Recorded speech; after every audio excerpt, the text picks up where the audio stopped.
Welcome to one more edition of Politics Done Right. I'm Egberto Willis, your host. I'm here with Jonathan D. Simon. And who's Jonathan D. Simon? He is the author of Code Red, Computerized Elections and the War on American Democracy. And we're going to talk about the 2020 edition. Jonathan Simon, how are you doing today? All right, man. I'm doing all right. Thanks for having me. Well, look, I'm happy to have you. Look, you wrote this book. I think after I didn't get a chance to read the book in detail, but after going through the chapters and going through, I mean, you do a question answer kind of a deal. I said to myself, this guy's pretty damn concerned. Talk to me. Why are you concerned? And tell me about your book, because I think that is where we really want to kind of tune in based on what your thoughts are. Yeah, this book is now in its 5th edition. So we started in 2012. I've been working the election forensics beat, election integrity, election forensics, trying to draw a bead on whether elections have been legitimate or manipulated in some way in this country since 2002. And so when I first wrote Code Red in 2012, that was distilling about 10 years of research and fact gathering, data analysis, and just observation and investigation.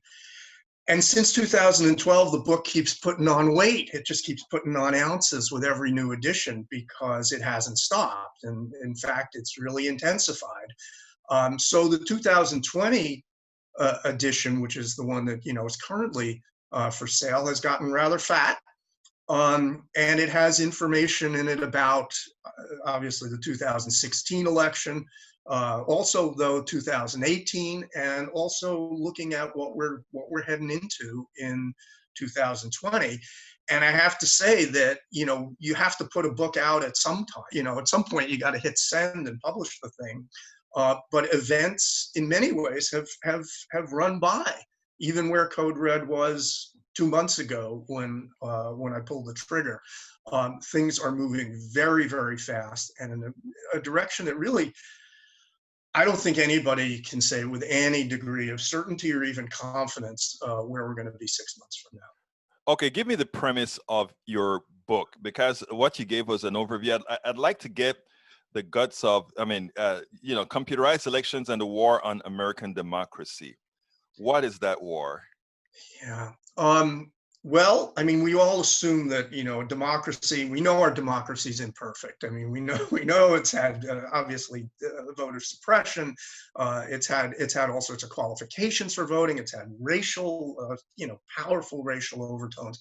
So it's not a perfect democracy, but we assume that fundamentally at the core level of the democracy, votes are cast, and if you're lucky enough to be able to cast a vote, it will be counted. We've just assumed that votes were counted. And for most of our history, there was reason to make that assumption because votes were pretty much counted in public. They were counted by hand, and they were counted in a way that people could observe. Your enemies could observe, and the losers of elections could observe, so they would have basic trust in the results.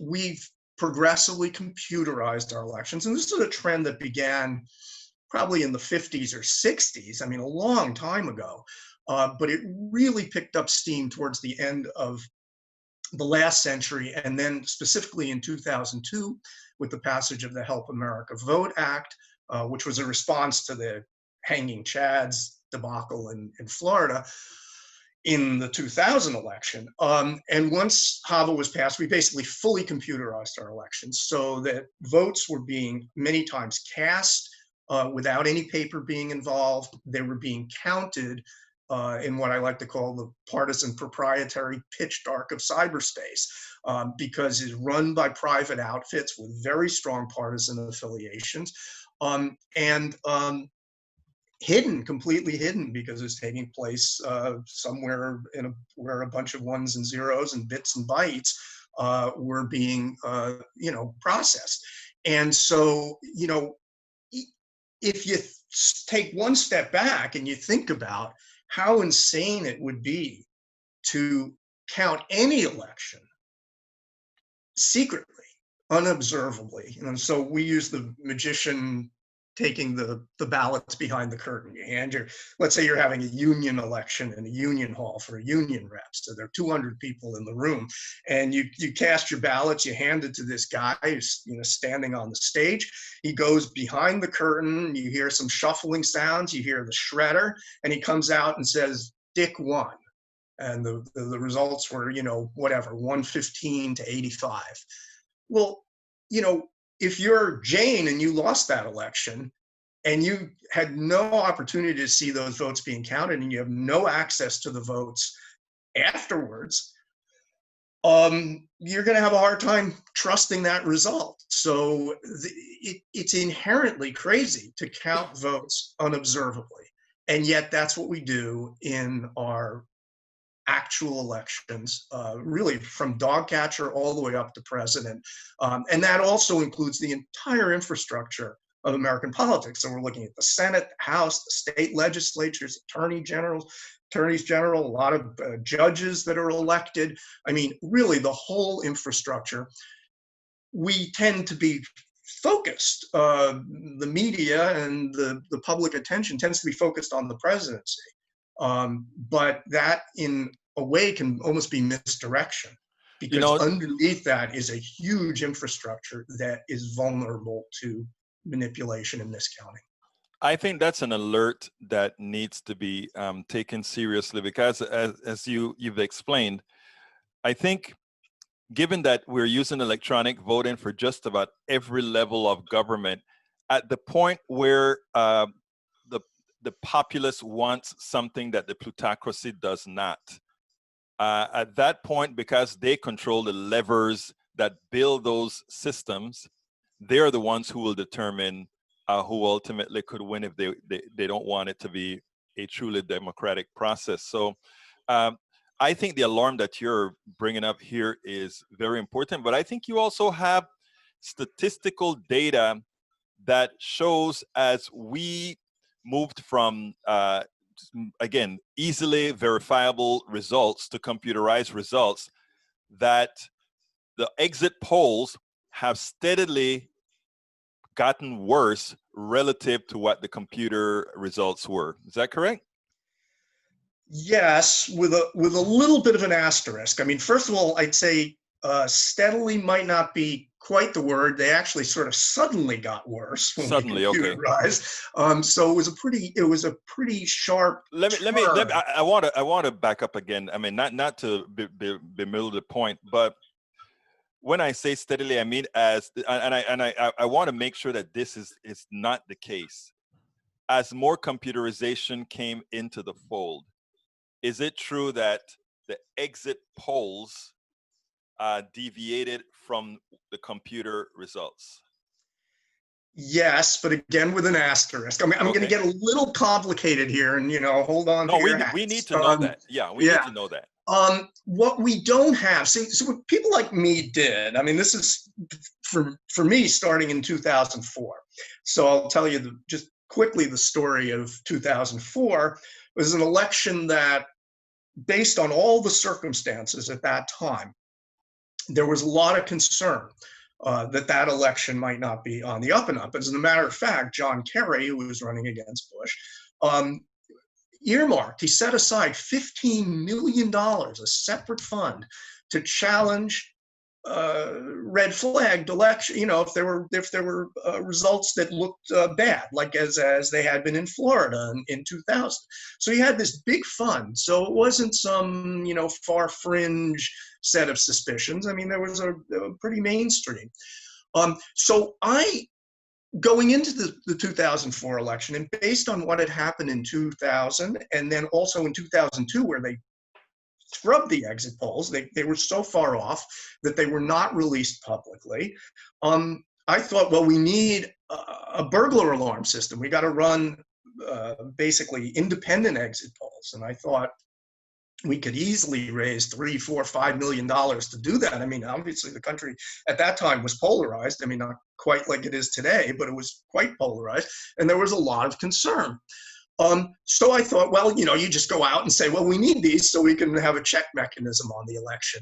And of course, we fell about, $2,995,000 short of 3 million. There just was no interest. I mean, there was denial. It was never happened here on the part of the media and part of the public. That things would take care of themselves. So on election night, I found myself, looking at I happened to be on the CNN website, and because of a computer glitch, the unadjusted exit polls, the first posted exit polls, before they adjust them to congruence with the vote counts, which is something they do for a variety of reasons, but the justifiable reason is that the vote counts must be accurate. So if we make the exit polls match the vote counts, then the things that the exit polls are telling us about this voter group or that voter group are going to be more accurate. So that's the ostensible reason for adjusting. But if you sit and you just wait, and you, let's say, pull the exit polls the following day, they're going to match the vote counts. So what we wanted to do is, pull the first set of posted exit polls. And I didn't have a PDF maker in those days. I'm not a great tech guy, and I had a printer, and I started printing out these unadjusted exit polls, state by state, and for the national exit poll, they run a separate poll for the whole nation. And then at that time, they were exit polling every state. Now they only exit poll about half the states. Right. But I basically printed out. It was about 600 pages that I printed out, and it took me quite a while because, it has to come up, and it's loading, and it's this and that. It took me hours. But I was lucky because today the unadjusted exit polls might stay up for 2 minutes. That, because of this glitch, they stayed up until about 12:19 a.m. So I started around 8 p.m. and for 4 hours I was printing these out.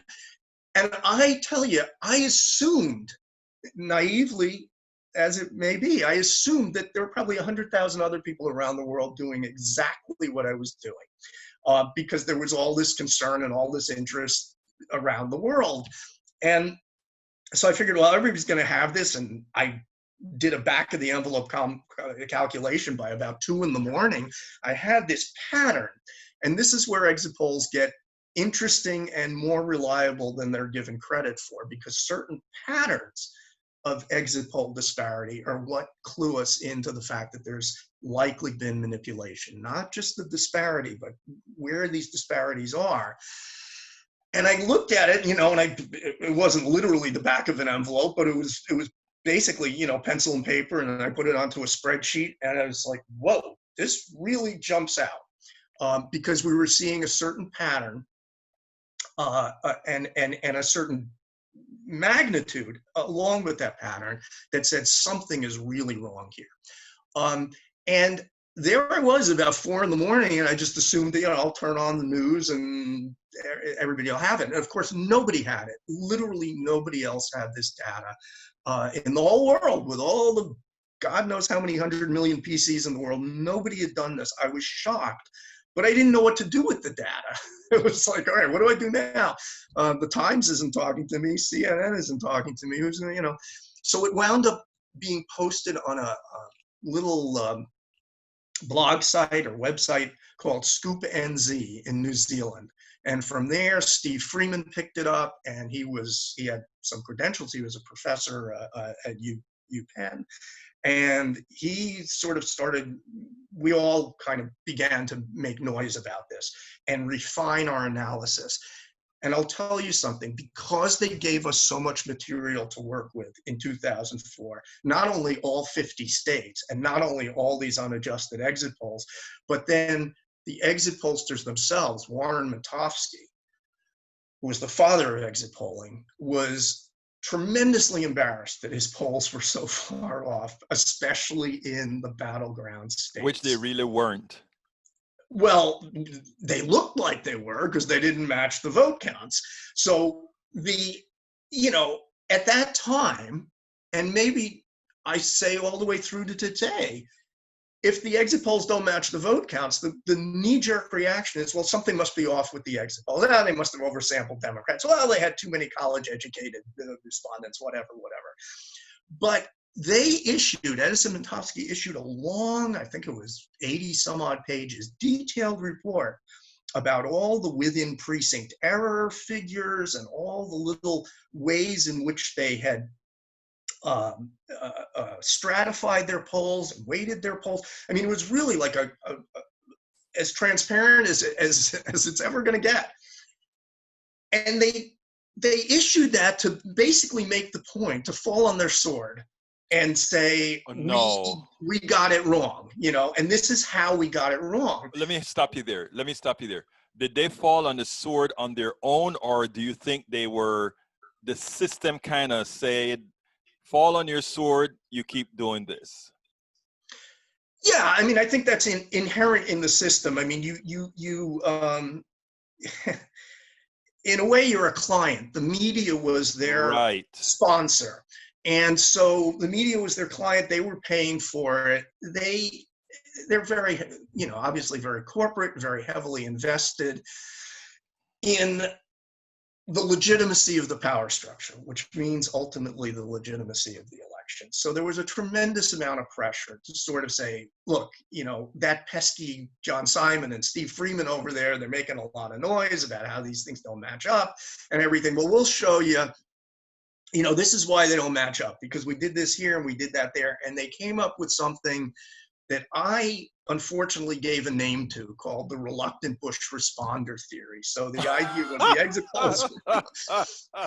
Yeah, I've given a name to two things. One is the red shift, which really did work its way into the that's what I was alluding to when I said that the polls had a natural skew. So, you know, I think we should expand on that. We called it the red shift, and but the reluctant, they called it the reluctant Bush responder. But the problem was that the data that they presented, their own detailed data in the report, didn't support that hypothesis. And Steve and I and Ron Bayman and Kathy Dopp, I mean, a bunch of us sort of quants and would-be quants sat down and just kept looking at that data and working with that data. And by the time we were finished, we basically showed, and this was by mid-December, that their own data negated the reluctant Bush responder hypothesis. As a matter of fact, the response rate was higher in Bush strongholds. I mean, you know, again, this gets into pretty eye-glazing stuff, but we basically proved that their explanation for why their polls were quote unquote off was bogus. You know, baloney. Yeah, it was bogus. Unfortunately, if you wait till a month or 2 months after an election to prove anything, it's too late. There's a moment, there's a political moment right after an election before things are certified, and you have to act very quickly. And the way they worked it, they basically, and this is a whole side story, but they basically ran out the clock. So it didn't matter what we were able to prove. And we have never again, since 2004, been given that depth and that richness of data. They pulled more and more and more data away. So our job has gotten more and more difficult in terms of working with what's available. And let me put this in context. We have no access as public, even candidates, and very often election administrators themselves. There is no access to the memory cards on these computers. There's no access to the code that programs these computers. In 99.9% of cases, there's no access to the actual ballots that were cast. They are locked away and they're gone. You want to have a recount? Okay, come up with $7 million or come up with $3 million at a time when candidates' campaign budgets are empty. They've just run their campaign. The election just happened. They don't have any money left. But the other thing is that when you talk about memory cards and so forth, even that, I'm a software developer. And even that doesn't really matter, because if your shenanigans occur in code, you know, there's nothing that the memory cards are going to tell you.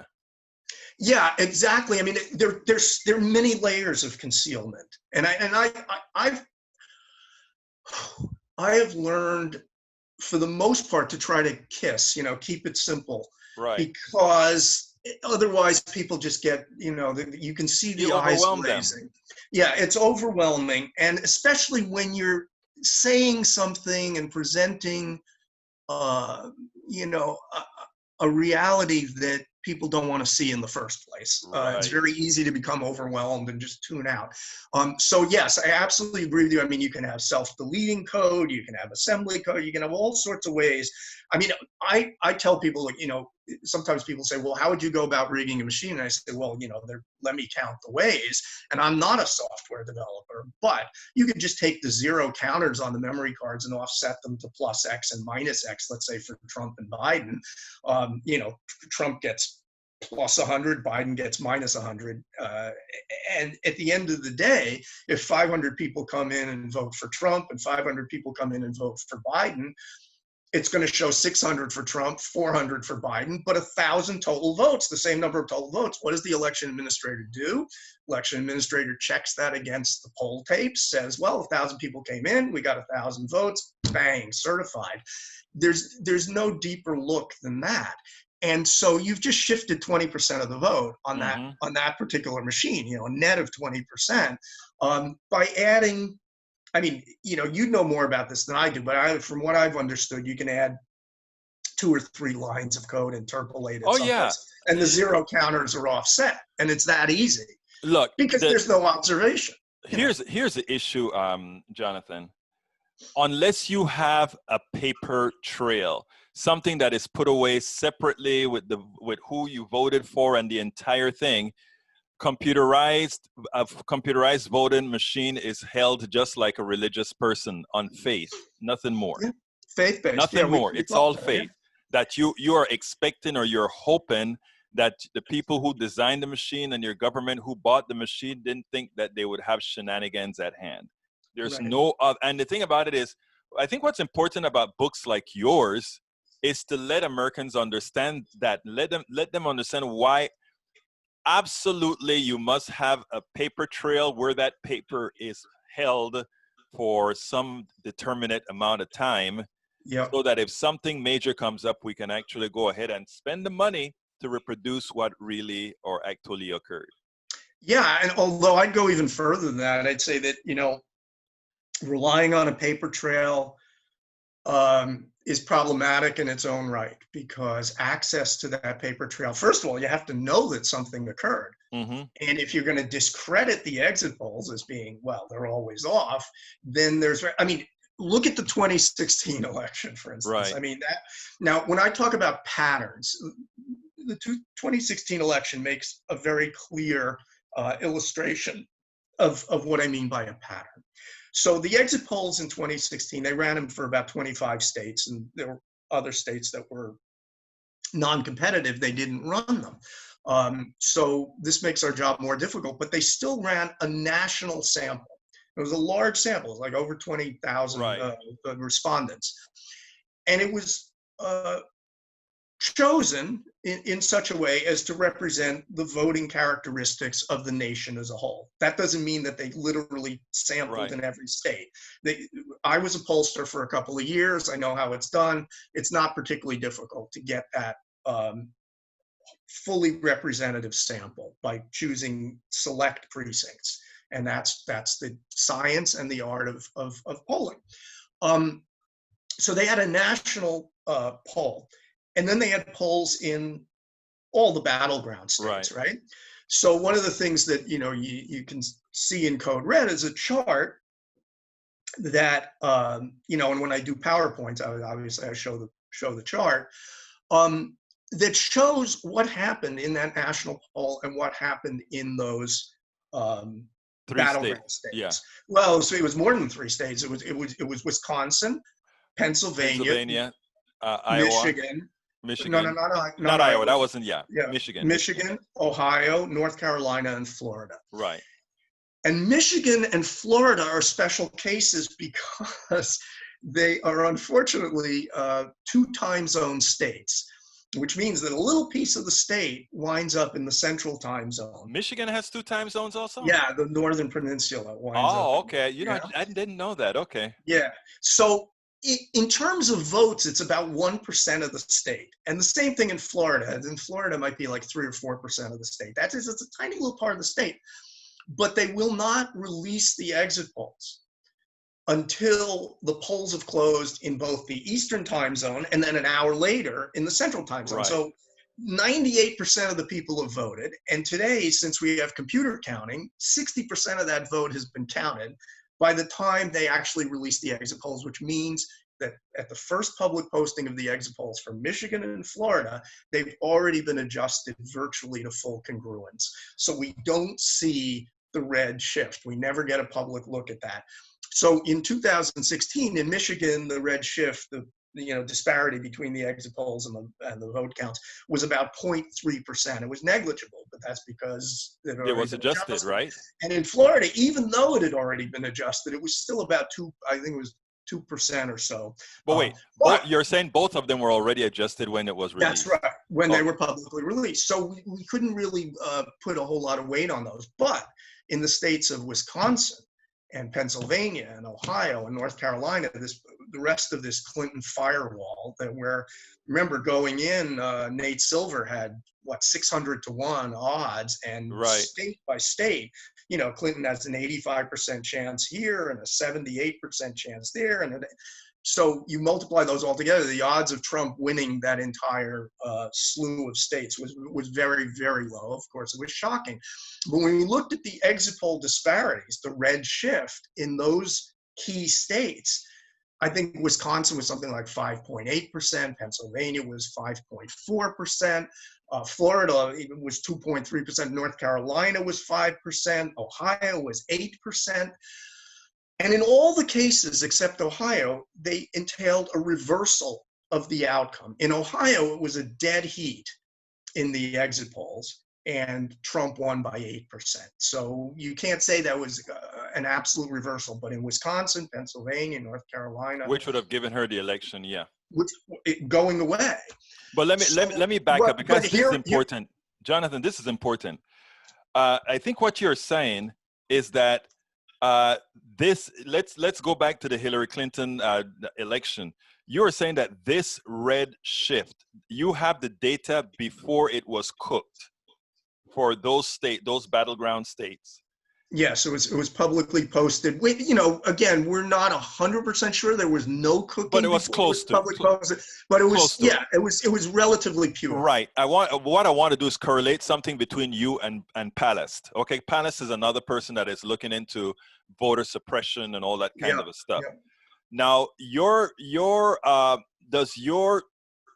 do those polls take into account voter suppression? Let me tell you what I mean by that. I know exactly what you mean, but go ahead. Yeah. Okay. A lot of people are going to go in there and vote, and they're going to vote provisionally, and they're going to come out and tell the pollster, I voted. Yeah. But their vote is never going to count. Yeah, and this is a sticky wicket. In fact, in 2016, the provisional votes in those states were relatively small. In other words, it was much smaller than the disparity. The percentage of provisional votes would not account for the disparity. Okay, because I want to eliminate that from being the issue. It's a very legitimate question, though, because it's very hard to get an answer out of the pollsters. The best answer I ever got was that they will take into account provisionals. In other words, one of their screening questions on the poll will be, did you vote provisionally? But that still leaves the problem that some provisional ballots are counted and some are not counted. Right. So they have to sort of, estimate and fudge what got counted. That having been said, and here is the key. So when we had all these big red shifts that would have reversed the outcome, we were, for the most part, dismissed because, the exit polls got it wrong. They had too many college educated in the sample. They oversampled Democrats who can't rely on the exit polls. They're worse than useless, blah, blah, blah. So what we did is what we call a second order comparative. And that is the key foundational brick underneath this forensic evidence. we looked at the national exit poll. And the national exit poll basically got it right. The redshift, such as it was in the national exit poll, was 1%, which was right around where the margin of error, what we call total survey error, expected for that poll would be. So miraculously, when you were polling the nation as a whole, it was accurate. The polls worked. They didn't oversample Democrats. They didn't have too many educated, even though it had 50% college educated in the national poll, which I think by consensus was too much. It still came out right. Devil's advocate on math here. Yeah. Now we have a select set of states that where the shenanigans are supposedly gonna happen, right? Targeted, yes. Targeted. My question also is, could it be that it's not shenanigans that targeted the states, but operatives who understand that these are the states that matter and work in that particular regards? Well, if you mean work to win votes, it wouldn't show up as a red shift. I mean, it would show up as a victory in those states because, let's say, Hillary Clinton did not. Okay, so what you're saying is that it did show up as a red shift and not showed up as as just the amount of voters that are going out or a disproportionate amount. They've changed the makeup of the electorate. Yeah, look, good campaigning is going to work. Hillary Clinton did not campaign in Wisconsin. That was colossally stupid. Right. We agree. But the red shift cannot be explained that way because, again, these people were taking these exit polls. They were answering the exit polls. They're anonymous. They're not. There's no pressure to lie or anything like that. They're written and they're anonymous. You're not responding verbally to an interviewer. And what we saw was, and again, if you just had a bunch of exit polls that were off, you could very reasonably say, well, there's something wrong in the design or the execution. There might be response bias. There might be selection bias, But what we had was a baseline. Same company running the same polls using the same methodology, nationwide, accurate, states that mattered, off, all in the same direction. Okay, so let me ask you now. Enough to reverse the outcome. Jonathan, that's the second order comparative, and that's very powerful. We're running out of time right here, so I want to ask you the very specific question. What is there to do now? We know what the problem is. You've identified the problem. You've got the research with the appropriate entities that corroborate each other. What are we to do? Okay, part of the problem, and I wish we had run out of time before this question. Go ahead. I mean, go ahead. I'm making light of it, but it's a very serious problem because at this point, I mean, we've waited very long in what has been a long process, decades process, and we're looking at it sort of come to a head. And we're looking at it in a situation where we have to worry about two very separate things. One is that Trump, Rove, GOP will rig elections to win, either win for Trump or at least hold the Senate for the GOP if they decide, they've had enough of Trump. That there could be really systemic rigging going on, and targeted, but enough to really make a difference. And it would be undetectable. So that's one problem. Then we have a second problem, is that we could have a relatively legitimate result in which Trump loses, and he's already signaled he will not accept that loss, and he's already put stormtroopers out in the streets. And there's a lot of intimidation around voting by mail. They're trying to sabotage voting by mail. They're taking over the postal service, et cetera, et cetera. So this is a multi-front battle at this point. And all I can say is, I mean, all the forensic, I'll be trying to gather whatever data I can on election night. And before that, we'll have it spreadsheeted. We'll produce whatever analysis we can produce to shed some light on what's actually gone on. But we're concerned. We're concerned that there may not be exit polls because there won't be all that much at poll voting. So we may have polls that are called election day polls or something like that, but that are harder to work with. So we're going to have even less data. And we have a voting period that's spread out over a much longer period of time because of all the in-person voting, all the mail voting and stuff. It just makes it really difficult. So what I'm recommending is we got to be alert, we got to be aware, we got to be prepared. We got to be prepared to react to an illegitimate election, and we've got to be prepared to defend a legitimate election against a refusal to accept those results. Now, we don't know if Trump and all the corporations are going to be aligned. We don't know what's going to come. As a matter of fact, I have to say at this point that for all the experts out there and all the books they've written, there's a book called Will He Go by Lawrence Douglas, a professor at Amherst. There's a book called Rigged by David Scheimer about what the Russians are up to. There's a lot of books out there and there are a lot of experts, and I don't think anybody can say, okay, this is what we're going to see and this is what you need to do. So in a very general sense, as an individual voter, you got to really stay on top of it. You can take nothing for granted. You cannot assume that you haven't been purged. You cannot assume that you can vote at the last minute. You cannot assume that if you bring something to the post office 2 weeks before the election, that it's going to get there and be counted. It's got to be 6 weeks before the election. You got to stand there and watch them postmark it. All sorts of things that really should never have to come into play. But the reality is they do have to come into play. And then I'll put in two plugs. One is read my book, because it gives a lot of information in terms of what to expect, what kind of games get played, and what we need to do to rise up against it. And the other is there's a lot of organized efforts right now to try to prevent voter suppression and secure vote by mail. Legislatively, we're dead on arrival. We're not going to get legislation out of the federal government. Most states, if they haven't already passed it, we're not going to see it. But there's an organization called scrutineers.org where the founder, Emily Levy, it's a relatively new organization, but as somebody who was executive director of a similar organization for 10 years, I can say it's hard to herd cats, and it's really hard to do this work.